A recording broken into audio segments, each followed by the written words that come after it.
Сәлеметсіз бе менің YouTube көрермендерім. Мен сіздерге қазіргі ауа райында қатты жөтел болып жатыр ғой, анау құрғақ жөтел болсын, қазіргі көрдіңіздер ғой, 3-4 түрлі жөтел болды, иә. Тура сол жөтелге, құрғақ жөтел болсын, сулы жөтел болсын, кәдімгі не жөтелге, не түрлі жөтелдерге өте керемет көмектесетін қарапайым өз рецептімді көрсетемін. Бұл өте пайдалы, қараңыздар, балдарға да, үлкендерге де өте пайдалы болады. Біздерге керек болады, қарапайым ғана вазелин керек болады. Сосын біздерге зубочистка, қазір көресіздер неге не пайдаланатынымды. Кішкентай ғана қасық. Сосын біздердің пакетіміздің ішінде көрейік мукалтинімізді.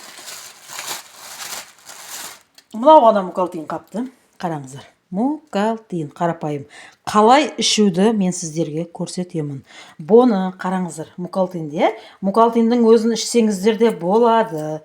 Бірақ мына вазелинмен қосып ішсеңіздер, вообще керемет болады. Қараңыздар, біз кешке әсіресе қатты жөтел болса, тура осы жағдайды қолданамыз. Біздерге қазір керек болады келімен осы бір кішкентай мукалтинді қатты еземіз. Егер мына қасыққа не қылатын болсақ, бұл өте қатты таблетка. Сорады ғой негізі бұны, қатты таблетка болғаннан кейін бізге келі керек болады. Так. Дәл осылаймен езіп, дайындап алдық. Енді қараңыздар, кішкентай ғана болады осы. Соған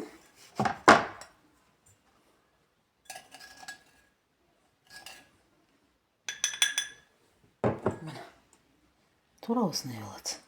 Аламыз міне вазелинді міне ұшымен, қасықтың ұшымен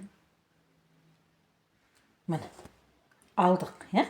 Қараңыздар, қасықтың ұшымен алдық. Енді екеуіні араластырамыз. Міне араластырдық, екеуі қандай реакция кірді.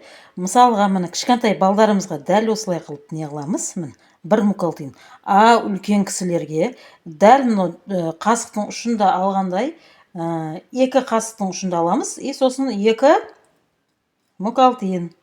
Мына қазір кішкентай балдарға да бергендей болды, беретіндей болды.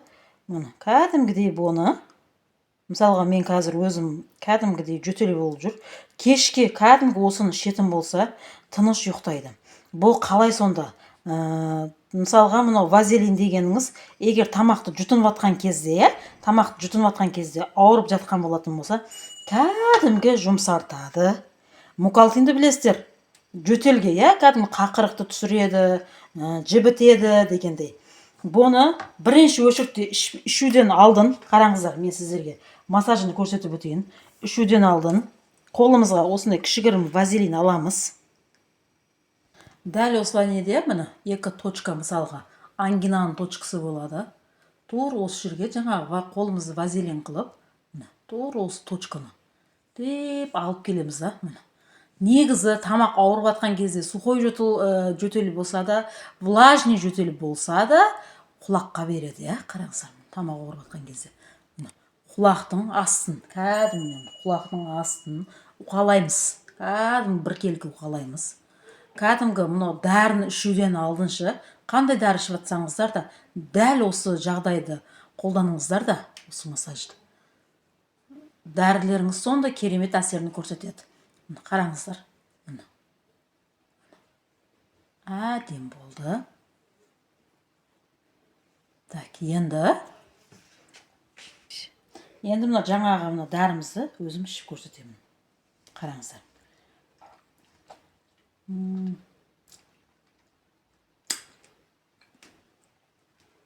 Керемет. Тамақтарыңызда біраз ұстап тұрсаңыздар да бар ғой, кәдімгі жұмсартады. Кейбіреулеріңіз ойлайтын шығарсыздар, вазелинді ішуге бола ма екен, жеуге бола ма екен деп. Өте пайдалы.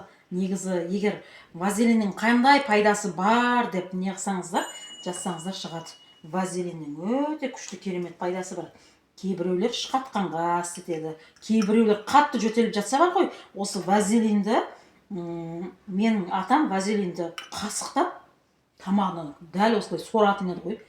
Ойпырмай дейтін едім, сол вазелинмен жазылып кететін еді. Ал сіздерге ем болсын, парақшам сіздерге пайдалы болған болса, лайк, комментарий күтемін. Сау болыңыздар, ем болсын.